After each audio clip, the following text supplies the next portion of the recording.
nangudo gwononyeyo school fees w'abaana. So abaagala ebimuli n'ebisubi mugende mulonde candidate wa Museveni abaagala okusigala mu kibuga mwe mulina okutambuza campaign ya Lukwago. Otherwise Lukwago banamutwala byokulya mwala bagututte akatale kewa Kiseka kagenze n'ebirala.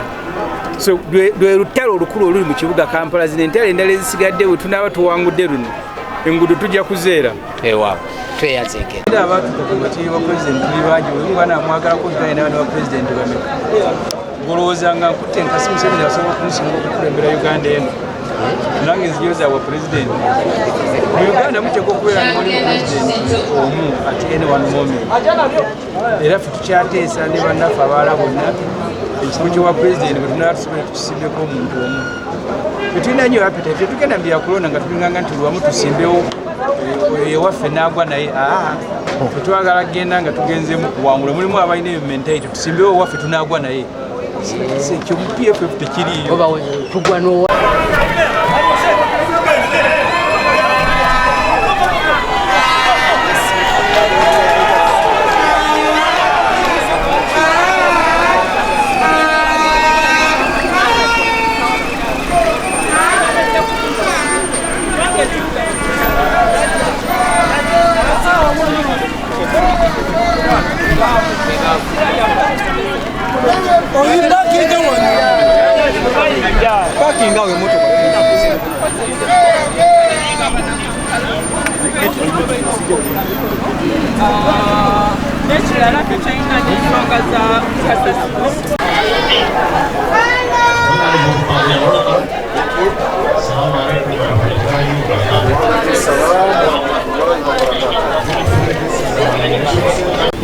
I mean, we've done that.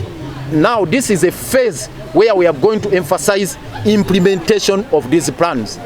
The structure plan, the Kampala strategic, the strategic plan, the education master plan, the sanitation plan, drainage master plan, street lighting master plan, and all these plans which require serious intervention. We are going to assert ourselves to ensure that we pitch for funding, even if it means getting it from the development partners, because there are a number of development partners we have engaged on this and they are willing to intervene and help us with the funding. So we are going to pursue it and ensure that we get adequate funding to do this. But